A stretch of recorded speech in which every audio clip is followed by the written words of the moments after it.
Hey, Paul, how are you? Good. How are you doing, Jerry? Good, good. Good. Now, when I was in college, it was between 94 and 96. Yes. And the thing to do at night was watch you. And, of course, I guess you can imagine what comes after that when the show's on at 11 o'clock. Yes. All those kids are turning 20. Is this the Springer generation? It could be. Of course, we're still doing the show.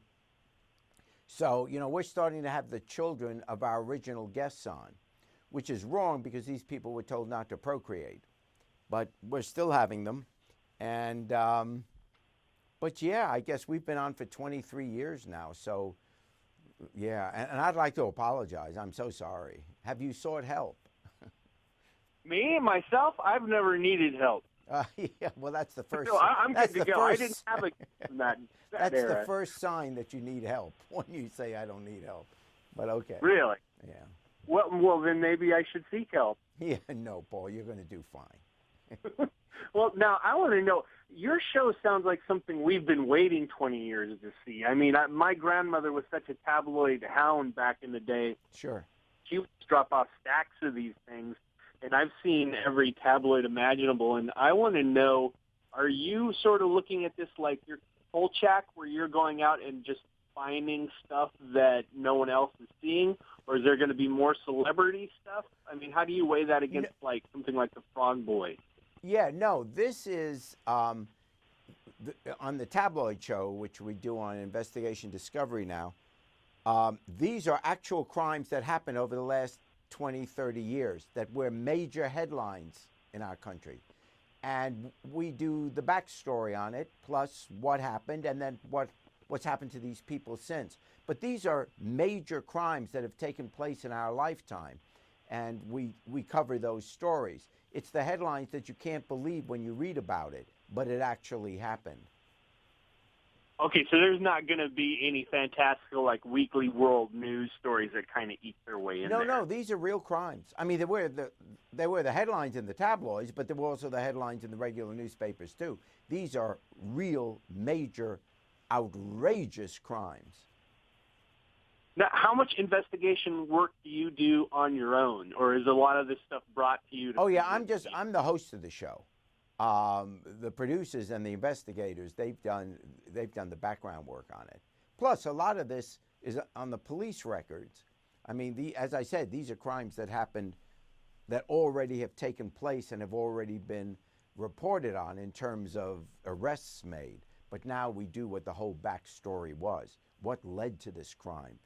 What actually happened?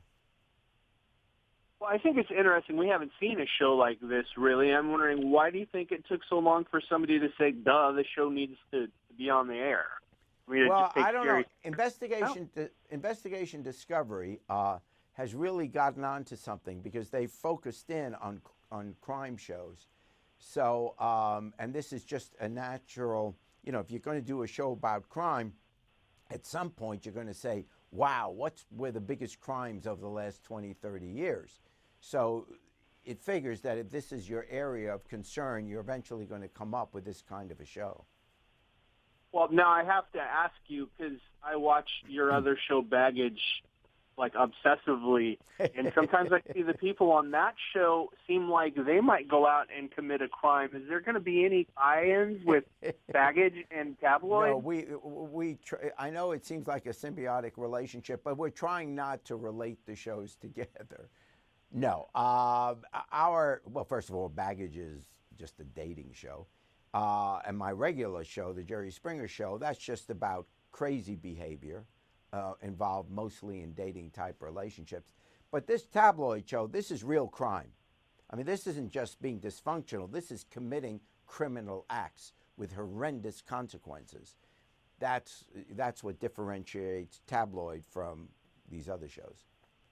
Well, now, and you said you've been on the air for 23 years. I think I've been watching you pretty much the entire time you've been on the air. Yeah. I'm wondering, because you're kind of a beloved institution nowadays, and it's like, do you think people trust you more and like accept that you would give them sort of a gruesome, weird story and enjoy it more from you than maybe somebody else, because you kind of are like the guy that invites you in? And says, "Hey, come on, I'm not going to judge you." You'd have to talk to the people that called me and hired me. Yeah, I'd like to think, I'm an honest person, so I certainly like to think people trust me, and I don't. Truthfully, they wouldn't watch you all these years if they didn't have some kind of a good feeling about you. So yeah, that's probably true. But the people who make these decisions are the producers, the owners of the network and the show, and they decide who they want as a host. And they called me, and I said, sure, that seems like something that's really interesting. Well, now I want to know: are you still making new episodes of Baggage, or because I was unaware Baggage, of the show? I shot 300 episodes, so that should be on for a long, long time. Okay, but you're not making any more new ones. No, not until they run out of the 300.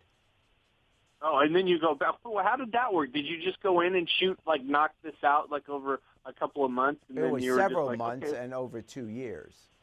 I mean, 300 shows is huge package, the largest package I've ever done for one show.